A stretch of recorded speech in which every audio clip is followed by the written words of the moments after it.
Beautiful Andalusian capital of Seville, or as the Spanish pronounce it, they should know, Sevilla, is famous for many things.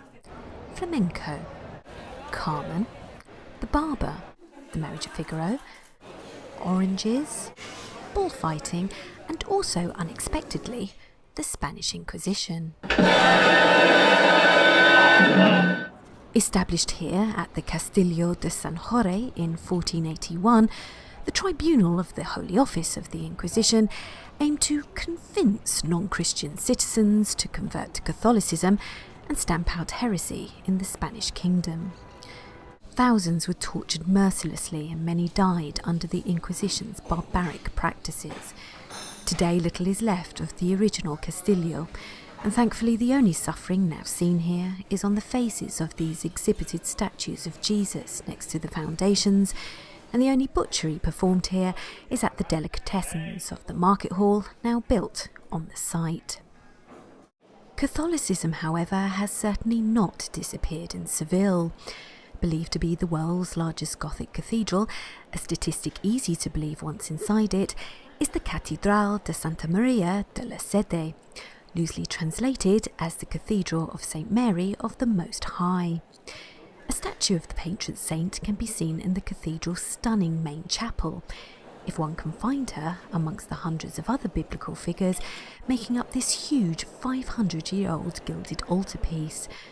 Oh, there she is. Someone who is not so difficult to locate here is Christopher Columbus, although with another tomb dedicated to the explorer in the Dominican Republic, one wonders whether his remains lie here at all. Recent DNA tests have suggested that the remains inside this tomb are those of Columbus, yet it is possible that some fragments in Santo Domingo could also be his, which would be rather apt for a man who didn't like to be in one place for too long. One expects to see the odd piece of religious artwork in a place of Christian worship, and the cathedral doesn't disappoint.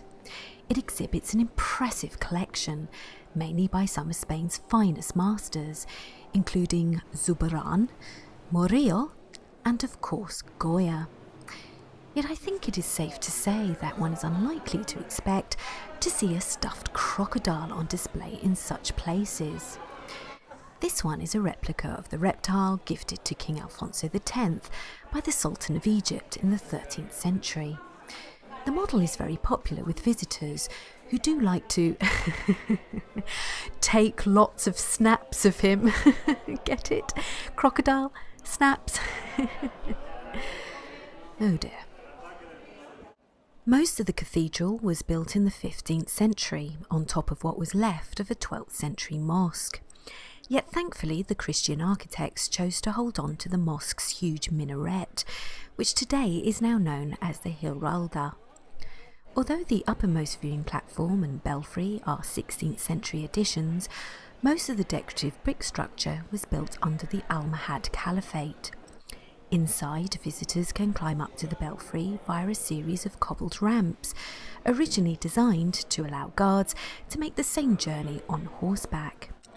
The views across the city along the way are spectacular, apart from the fact that the most iconic building in Seville cannot be seen in its entirety from here, that of the Giralda itself. From the Gothic to the geometric, Seville's fabulous Metropole Parasol sprouts from the concrete pavement of Plaza de la Encarnacion. Although it initially caused controversy, both in its suitability to stand amongst Seville's more traditional architecture, and in cost, requiring €100 million to complete, allegedly, The piece has attracted thousands of visitors since it first opened in early 2011, bringing in the much-needed regeneration to a neglected community that the project aimed to achieve. Its fungus-shaped appearance from below has earned it the local nickname of Les Hadas de la Encarnacion, Incarnation's mushrooms, although personally I think it looks like a huge waffle. A network of flowing snake-like walkways allows visitors to manoeuvre around the top level of the structure, hopefully without twisting an ankle or two along the way. Not only can one enjoy stunning panoramic views from here, but also the ever-changing patterns of light and shade created by the honeycomb surface and the setting sun.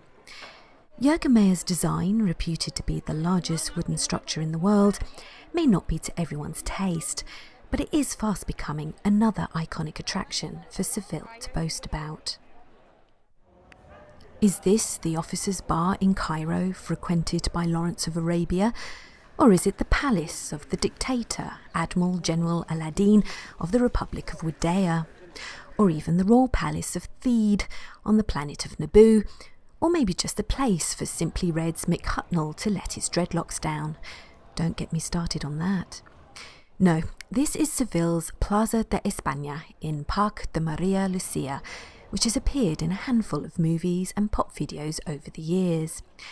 It was originally built as a showcase piece for the Ibero-American Exposition Fair, hosted by Seville in 1929. The building represents Spain, from its mix of Moorish revival and Art Deco architecture, depicting its ancient past, through to its 1920s present, to its collection of gorgeous tiled alcoves, each one representing a different province in the kingdom. This means that one can sit down and have a spot of lunch in a different part of Spain every day here without ever leaving the city, with the added bonus of keeping one's mobile and house keys out of the sun by placing them inside one of these handy little cubby holes. Very useful. The Plaza de Espana is not the only landmark in Seville to have appeared on either the silver or small screen. Game of Thrones fans will no doubt recognise this as the water gardens of the Kingdom of Doran. When the Sand Snakes and the Lannisters have gone on their mid-season break, Doran returns to being Seville's glorious Royal Alcazar, a collection of royal palaces, rooms and gardens that in parts dates back to the 11th century and the Islamic era. Although Seville's medieval Christian conquerors despised the previous ruling caliphate, they were rather partial to its Moorish architecture. Successive kings remodelled and incorporated parts of the original Almohad Palace into the Morilla Palace, a fusing of Christian and Moorish techniques that survives today. The magnificent Palacio del Rey Don Pedro, designed and built under King Pedro I in the 14th century, dazzles with its Moorish-style courtyards, stunning tile and plasterwork, and horseshoe arches. Its centrepiece is the Patio de las Doncellas, the courtyard of the maidens, that clearly was not to King Pedro's descendants' tastes. Someone, for reasons only known to themselves, chose to cover this sunken garden and pool with a marbled floor in the 16th century. King Pedro's original vision for the courtyard was only reinstated earlier this century, when archaeologists discovered it by chance. Yet not all the alterations to King Pedro's palatial vision are architectural sacrilege. Even though the marble floor is still intact in the connecting Salón de los Embajadores, the Hall of the Ambassadors, it's a shame that visitors are not allowed to lie down on it, because if I had got away with it, if they were allowed to lie on it, then they could enjoy the hall's fabulous 15th century dome ceiling without getting a crick in one's neck.